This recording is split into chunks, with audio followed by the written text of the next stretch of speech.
Hi, this is Adrian, And I'm Carrie.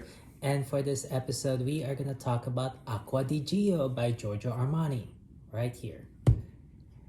And so I've tried this fragrance for a couple days right now, and it smells really good.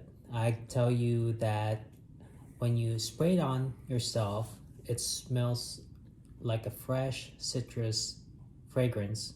It's not overpowering, and then you could also smell some flowery notes also, and then after a while, of course, you want the perfume to evaporate, and then you could smell it again, and it still smells kind of citrusy.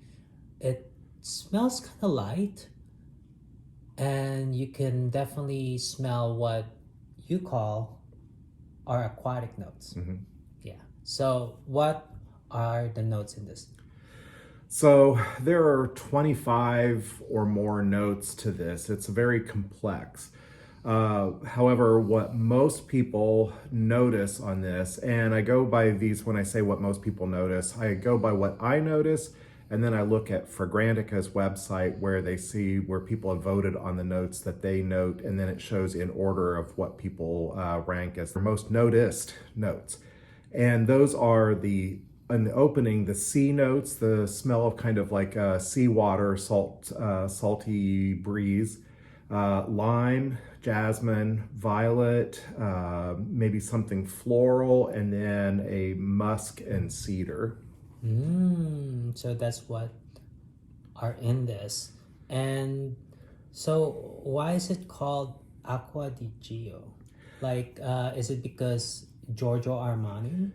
So the story goes apparently that the perfumer Alberto Morias was invited by Giorgio Armani to come to Armani's house on the island of Pantelleria. It's a small island off the coast of Italy near Sicily.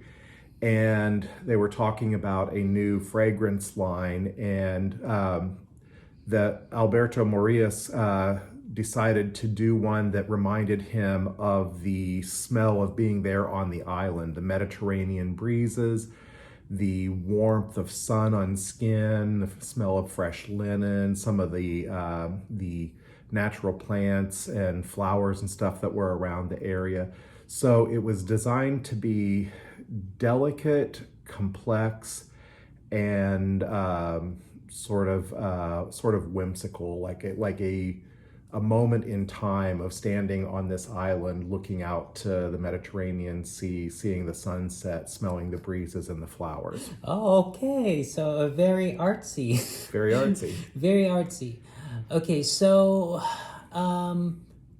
because it says Gio, and Gio is usually a guy's name, do we assume that's also a scent for males, or it could work for either gender?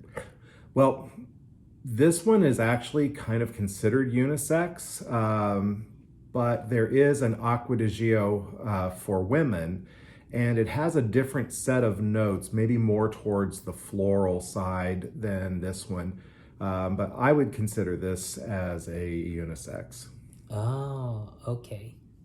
So tell me more about when it came out, because I remember you said that it came out in the 90s, and it does remind me of other bottles of other fragrances, Yeah. like Ludi C and CK1. They all have the same frosted bottle with a silver top. So tell us more about it. Well, it certainly could be a sort of a nod to the other fragrances that were popular at the time, trying to catch the attention of people that already were fans of CK1 and of Issey Miyake's L'Odyssée, which came out in, I think, 93 or 4. So they probably did have a little bit to, in mind of competing with those fragrances, which were already very popular, by giving the same frosted glass look, silver top. I think, though, that this fragrance is a lot different than either of those two. So this is curiosity on my part. Now that I see something that looks like this, I assume that's gonna be a summer fragrance. Am I fair? I think that's probably a fair assumption. I mean, the bottles often tell you a little bit of something of the characteristic of the perfume. Not always, um, but I think that's a fair assumption with this kind of a presentation. Okay, yeah, because blue bottles usually have blue scents, Hmm. and so these kind of presentation, might give you an idea. It might be a summer fragrance. Also, what other occasions would you use this? I think this is a perfect fragrance to use in most occasions. You can wear it during really warm weather and it doesn't really become cloying. It's not overly sweet. It's probably fine for something to wear for, like, in an office scent where you're going to be around people where you don't want to offend somebody with some kind of weird fragrance notes that some people are going to find awful. My main thing about this is that it's one that it doesn't last very long. That's one of the complaints about Acqua di Gio ever since it first came out, is that it doesn't really last that long. It's beautiful, but it fades fairly quickly. Oh, well, there's a trade-off to Hmm. beauty and longevity. Yes. Is that true in most cases? It's true in some cases. Certain notes, I mean, in order to produce a certain smell, the molecules may be very evaporative in their nature, and so within 30 minutes or so they could be gone. That's why there's top notes, middle notes, and base notes that the cologne evolves. The first things that you smell usually are the fresh, fruity things, and those are really kind of designed to get somebody's attention at the perfume counter.